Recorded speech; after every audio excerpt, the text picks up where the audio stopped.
من الشيطان الرجيم. بسم الله الرحمن الرحيم. الحمد لله رب العالمين الرحمن الرحيم مالك يوم الدين. إياك نعبد وإياك نستعين.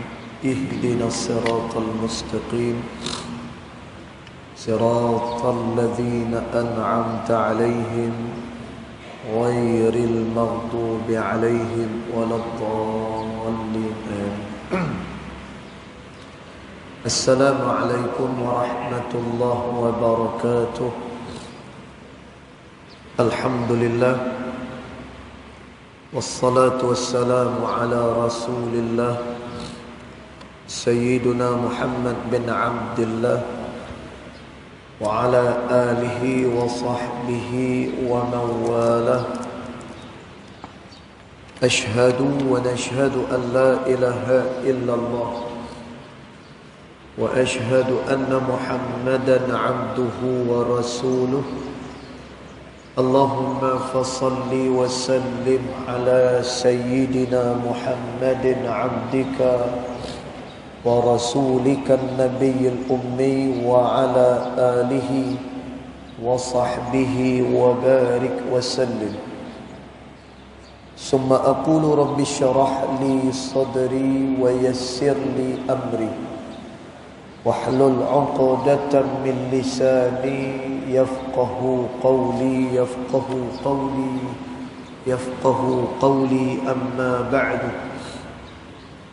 قال الله سبحانه وتعالى في تنزيله: لقد كان لكم في رسول الله أسوة حسنة. صدق الله العظيم. ربي أدخلني مدخل الصدق وأخرجني مخرج الصدق واجعل لي من لدنك سلطانا نصيرا.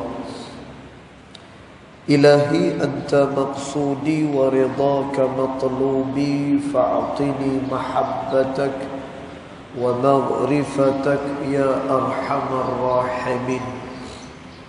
Alhamdulillah. Yang pertama-tamanya kita merafakkan kesyukuran kehadirat Allah Subhanahu wa ta'ala,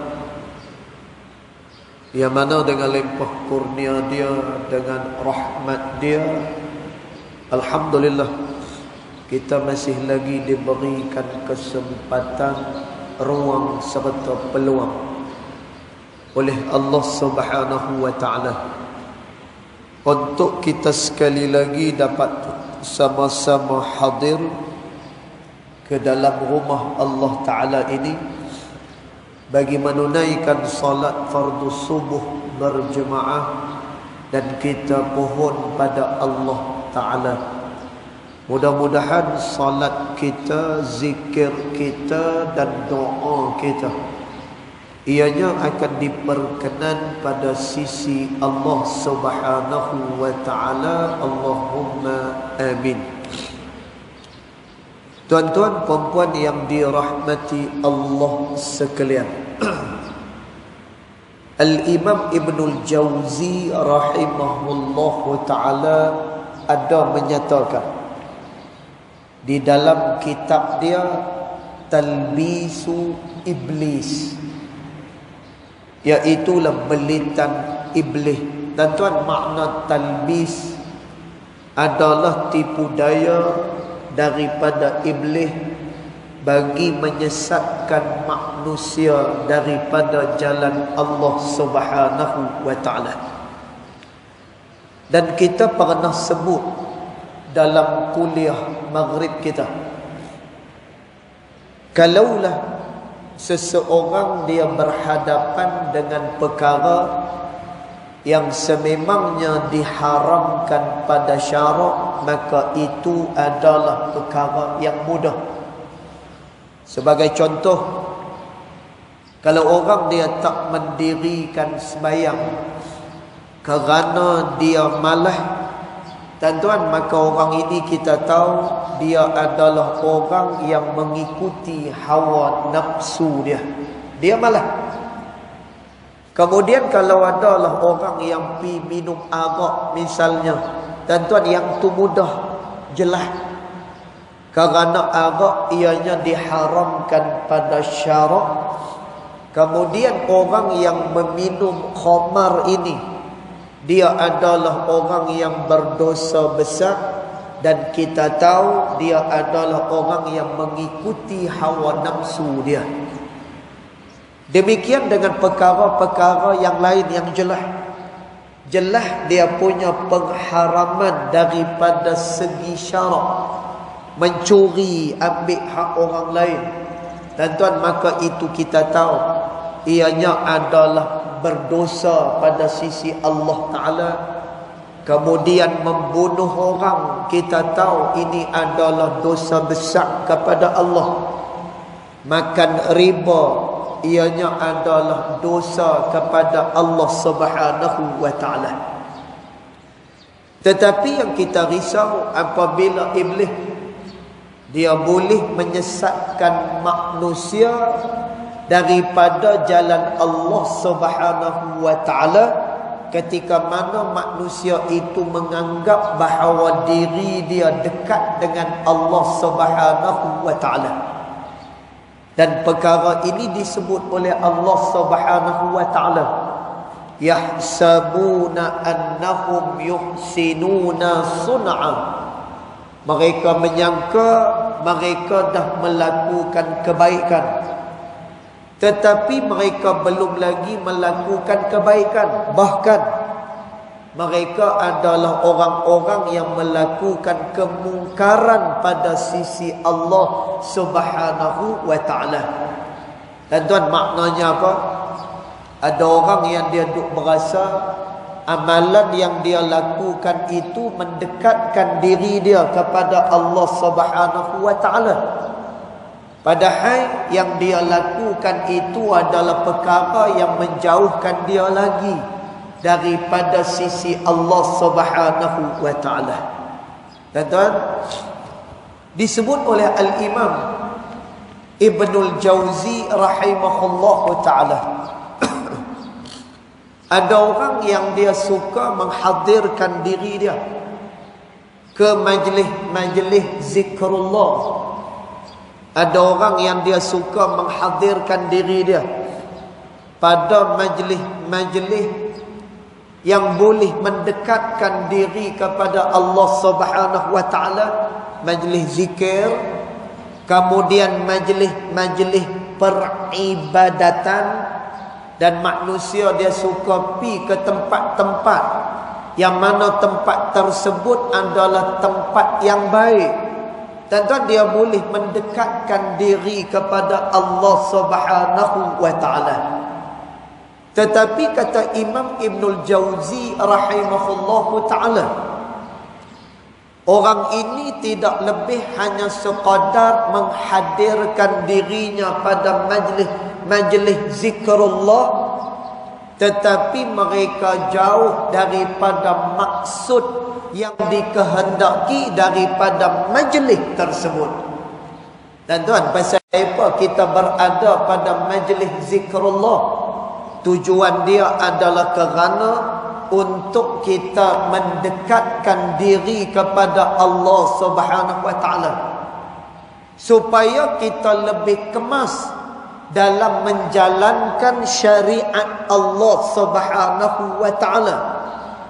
Dan tuan, pasal apa kita berada di dalam majlis ilmu seumpama ni? Dan tuan, kita berada dalam majlis ilmu seumpama ni adalah kerana nak menambahkan lagi pengetahuan kita. Kemudian dengan pengetahuan itu kita nak beramal, dan beramal ni adalah kerana nak mendekatkan diri kepada Allah Subhanahu wa Ta'ala.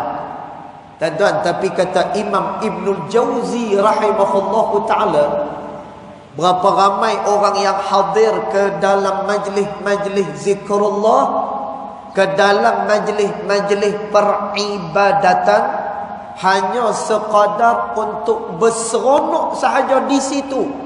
Tuan-tuan, Bahkan orang-orang ni bila dia duduk dalam majlis-majlis seumpama tu, maka dia akan menangis. Dan tuan, dia duduk dekat dalam majlis tu, dia duduk berasa macam dia duduk dekat dengan Allah Ta'ala. Tetapi bila mana dia keluar daripada majlis tersebut, dia tidak mendekatkan diri dia kepada Allah Subhanahu wa Ta'ala. Bila mana dia keluar daripada majlis ilmu, tuan-tuan, dia tidak beramal dengan ilmu yang dia duk dengar. Tuan-tuan, apabila tidak adanya mujahadah, maka orang ini adalah orang yang jauh daripada Allah Subhanahu wa Ta'ala. Tuan-tuan, sebab itu Allah Subhanahu wa Ta'ala sebut syarat bagi nak mendapatkan hidayat daripada Allah Subhanahu wa Ta'ala, hendaklah seseorang itu dia bermujahadah pada jalan Allah. Tuan-tuan, dia kena lakukan amal saleh. Dia kena lakukan amalan-amalan yang membolehkan dia dekat dengan Allah Subhanahu wa Ta'ala.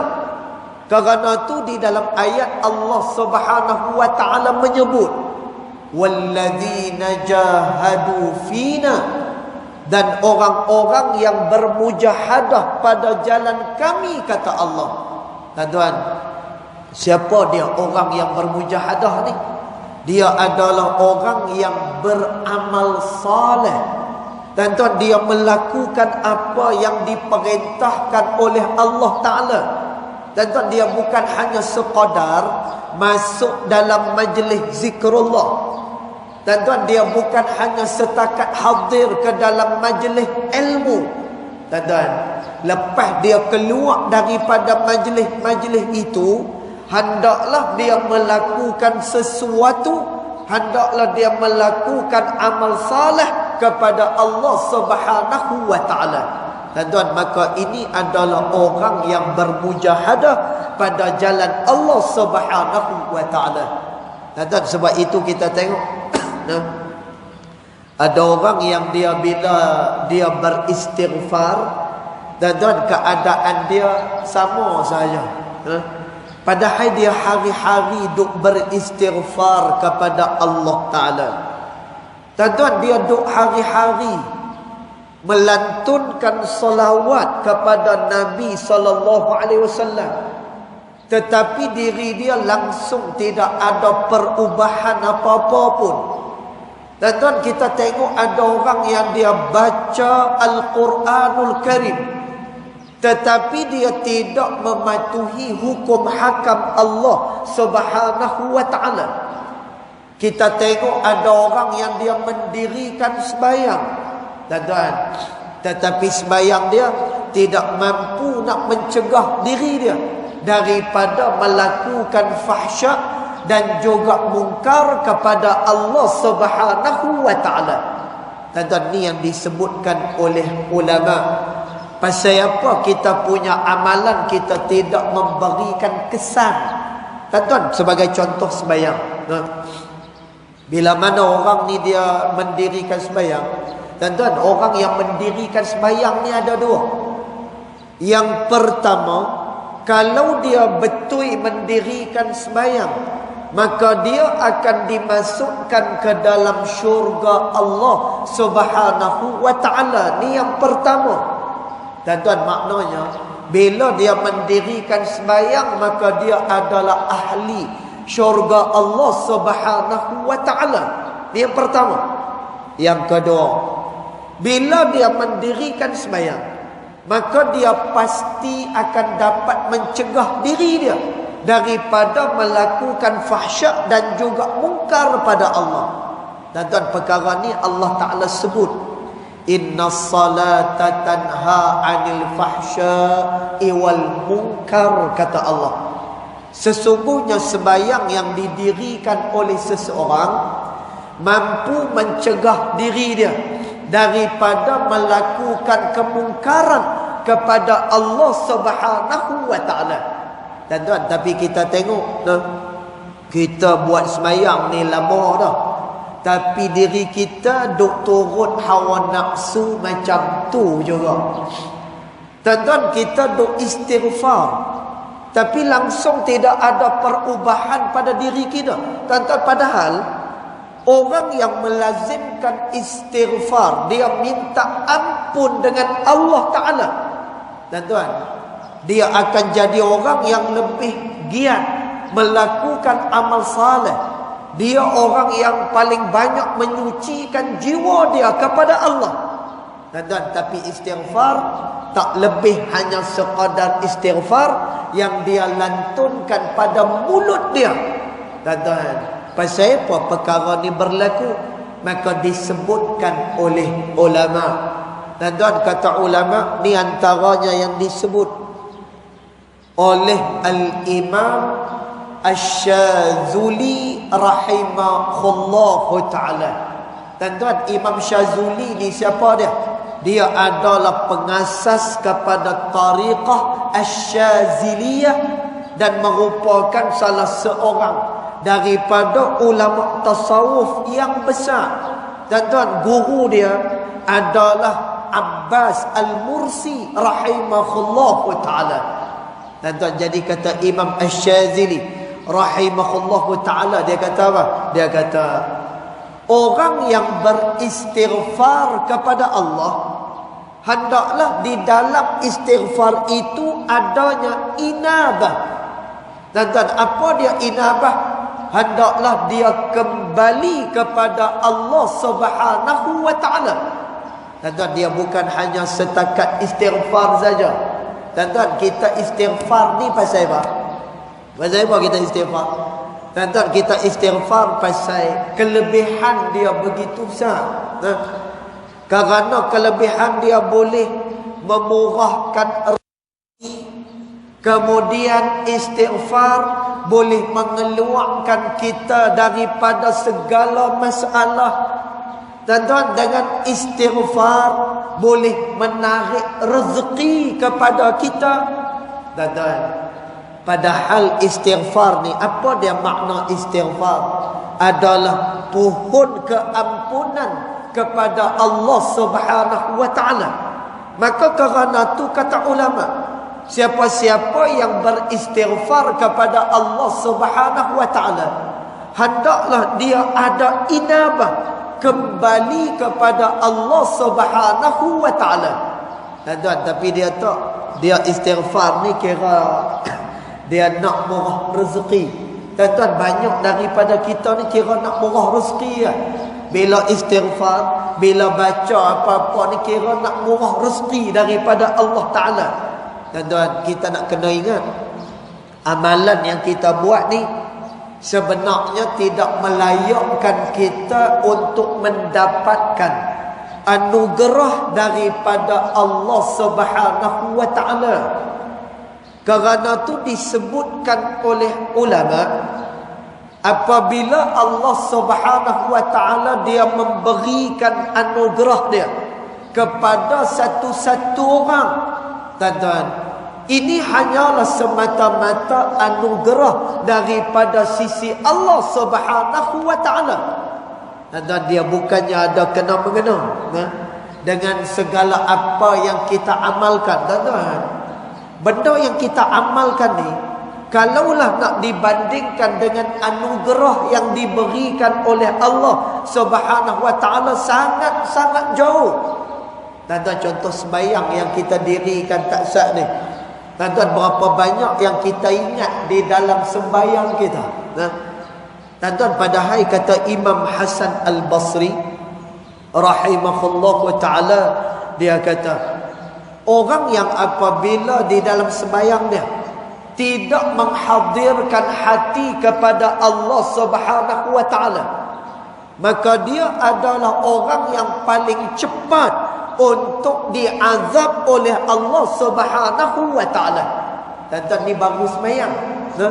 Kalau kita muhasabah balik sembahyang kita tak sah ni, berapa banyak yang kita duk ingat dalam sembahyang kita.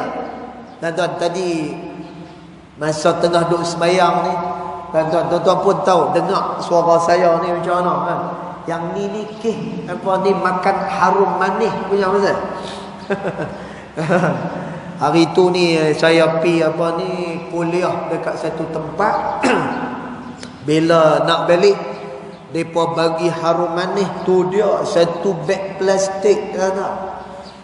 Kira-kira kalau timbang tu kalau timbang, kalau ikut harga yang dulu-dulu ni, perasan ada dalam RM RM200 lebih kurang. Punya banyak harum manis orang bagi. Kita pula memang saya tak mau nak makan lah tu. Pasal tahu dah, bila buah pelam ni, buah mangga ni dia ada getah dia. Bila kita makan nanti jadi batuk. Tapi dekat rumah kita tak duduk seorang-seorang. Kita ada orang perempuan, kemudian kita ada anak-anak. Dan anak-anak ni dia cukup rajin lagu mana. Dia apa ni, dia belah, dia buh dalam pinggan, lepas tu dia bawa masuk dalam peti air. Tengah pula cuaca panas-panas ni, tengok dia dua beradik duk makan, pak duk tengok. Tengok ni, bagi pak rasa sikit satu. Mula-mula satu, lepas satu dua, lepas dua tiga. Dan lepas tu pak siap tanya lagi.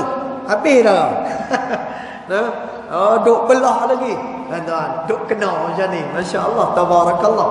Dan jadi tengah-tengah duk semayang tadi ni, tengah duk baca, tapi ni boleh gagah lagi lah. Saya dah kena macam ni dah 3 hari lah, lepas-lepas daripada makan pelam tu.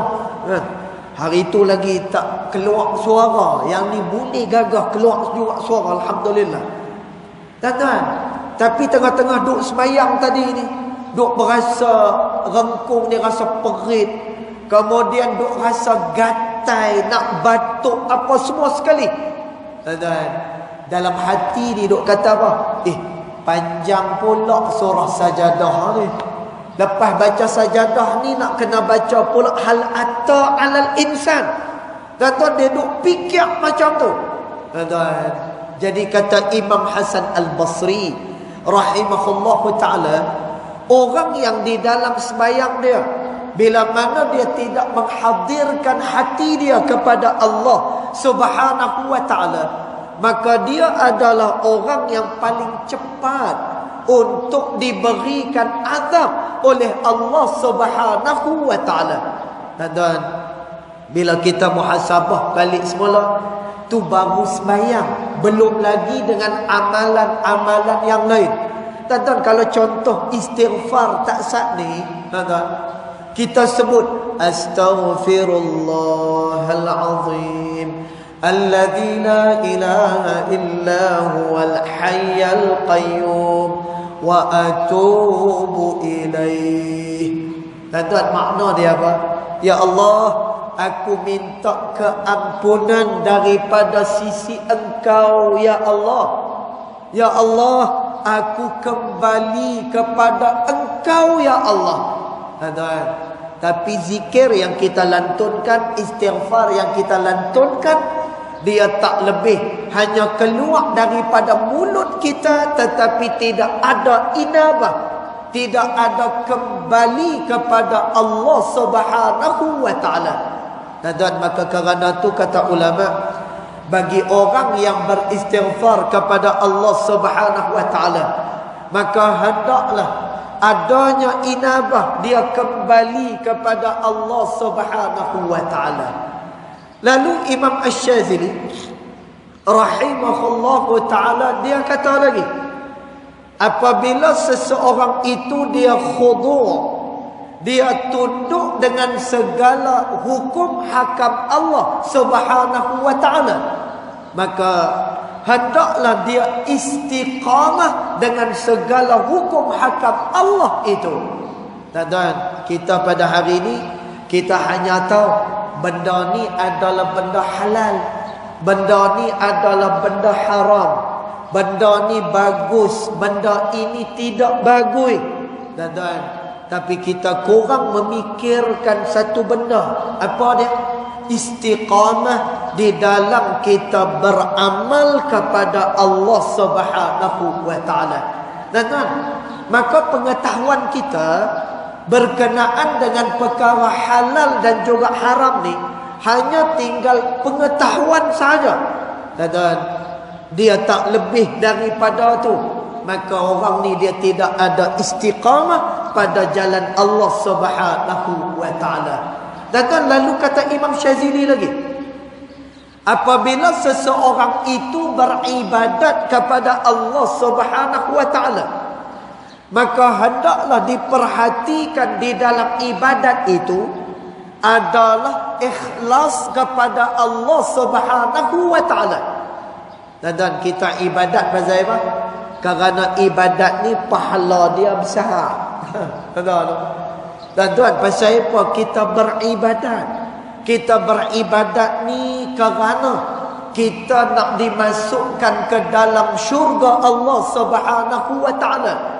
Dan tuan, padahal dalam dia punya roh amal itu adalah ikhlas dengan Allah Subhanahu wa taala. Kerana tu kata Al-Imam Al-Ghazali rahimahullahu ta'ala, sesungguhnya amalan itu dia ada dua unsur. Unsur yang pertama adalah unsur zahiriyah, iaitulah unsur zahir dia. Dan kalau kita sembahyang, kita sembahyang apa semua sekali, dan tuan, pergerakan kita ni itu adalah pergerakan yang zahir. Kerana tu pada zaman Nabi sallallahu alaihi wasallam, ada orang yang bila mana dia sembahyang, bila dia sembahyang, maka Nabi sallallahu alaihi wasallam tengok dia sembahyang. Dan dia sembahyang ni dalam keadaan dia gerak tangan dia, kemudian dia gerakkan dia punya tubuh badan dia, kemudian dia gerakkan kepala dia. Dan tuan, dia sembahyang dalam keadaan tidak tenang. Lalu kata Nabi sallallahu alaihi wasallam, kalaulah hati dia khusyuk ketika mana dia sembahyang, maka pasti anggota tubuh badan dia tidak akan bergerak-gerak seumpama ini, kata Nabi sallallahu alaihi wasallam. Dan tuan, maka kerana tu Imam Ghazali rahimahullahu taala menyatakan, sesungguhnya yang menghidupkan amalan seseorang itu ianya adalah ikhlas kepada Allah Subhanahu wa taala. Dan maka kata Al-Imam Ibnul Jauzi rahimahullahu taala, berapa ramai orang yang hadir ke dalam majlis-majlis zikrullah, berapa ramai orang yang hadir ke dalam majlis-majlis peribadatan kepada Allah Subhanahu wa taala, tetapi dia hanya sekadar habis dekat situ saja. Dia menangis di dalam majlis itu. Dia duk berasa bila mana dia bersama-sama dengan para alim ulama, maka dia tidak lagi akan diazab oleh Allah Subhanahu wa taala. Dan kata Imam Ibnul Jauzi rahimahullah taala, ini menyebabkan apa? Dia tidak mau menuntut ilmu, dia tidak mau beramal, hanya berpada dengan dia pi kepada majlis-majlis zikrullah, dan dia duk berasa bahawa dosa dia telah pun dibersihkan oleh Allah Subhanahu wa taala. Dan pada hakikatnya dia jauh daripada amalan. Dan pada hakikatnya dia jauh daripada apa yang diperintahkan oleh Allah Subhanahu wa taala. Akhirnya dia tetap, kata Imam Ibnul Jauzi, walaupun dia hadir dalam majlis ilmu, walaupun dia hadir dalam majlis-majlis zikrullah, keadaan dia tidak pernah berubah. Dia tetap melakukan maksiat kepada Allah Subhanahu wa taala. Dan tuan, pasal apa? Kerana tidak adanya mujahadah pada jalan Allah Subhanahu wa taala. Dan tuan, sebab itu tadi kita sebut, orang yang nak mendapatkan hidayat Allah Subhanahu wa taala ni, syarat dia adalah mujahadah. Lalu Allah Taala kata, lanahdiyannahum subulana, maka kami akan memberikan kepada mereka jalan-jalan hidayat untuk menuju kepada jalan kami, kata Allah Subhanahu wa ta'ala. Dan maka kerana tu, bila mana kita sembahyang, lepas daripada sembahyang berazam tinggalkan maksiat kepada Allah. Dan bila mana kita keluar daripada majlis ilmu, dan kita berazam supaya kita beramal dengan segala ilmu yang kita dengar. Dan tuan, bila mana kita pergi kepada majlis zikrullah, bila kita rasa menyesal, maka pastikan penyesalan itu adalah kembalinya kita kepada Allah Subhanahu wa ta'ala, bukan kerana dengan tujuan-tujuan yang lain. Dan bila bertujuan dengan tujuan yang lain, dia tidak akan sampai kepada Allah Subhanahu wa ta'ala.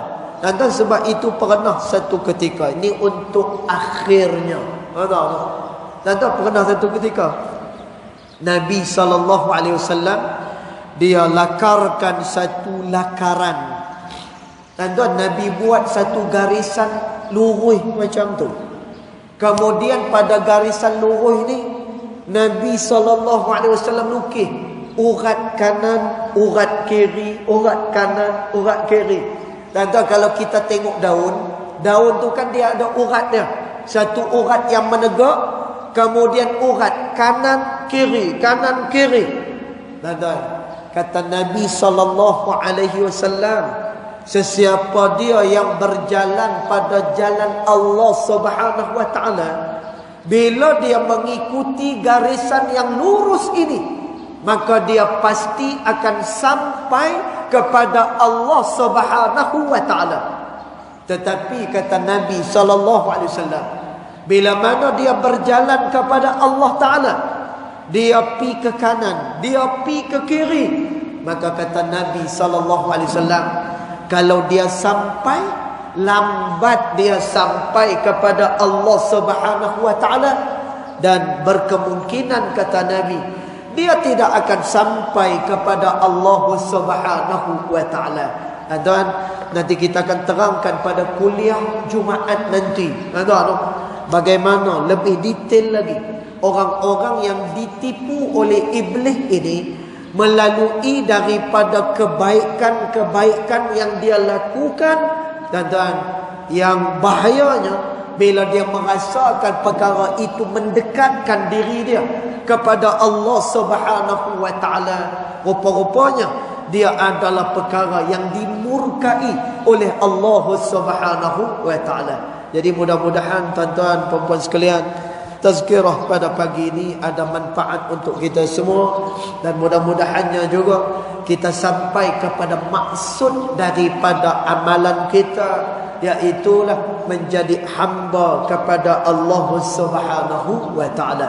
Jadi cukup setakat itu yang baik datang daripada Allah Subhanahu wa ta'ala, yang tidak baik datang daripada kejahilan dari saya sendiri, walaupun hakikat kedua-duanya datang daripada Allah Subhanahu wa ta'ala. Bismillahirrahmanirrahim. Alhamdulillahi rabbil alamin. Wassalatu wassalamu ala asyrafil anbiya'i wal mursalin wa ala alihi wa sahbihi ajma'in. Allahumma ighfir lana ma akhta'na wa ma ta'ammudana wa ma asrarna wa ma a'lanna wa ma anta a'lamu bihi minna, antal muqaddim wa antal muakhir, la ilaha illa anta subhanaka inna kunna minadh dhalimin. Wa sallallahu ala sayyidina Muhammad wa ala alihi wa sahbihi wa baraka wa sallam. Walhamdulillahi rabbil alamin. Wallahu a'lam.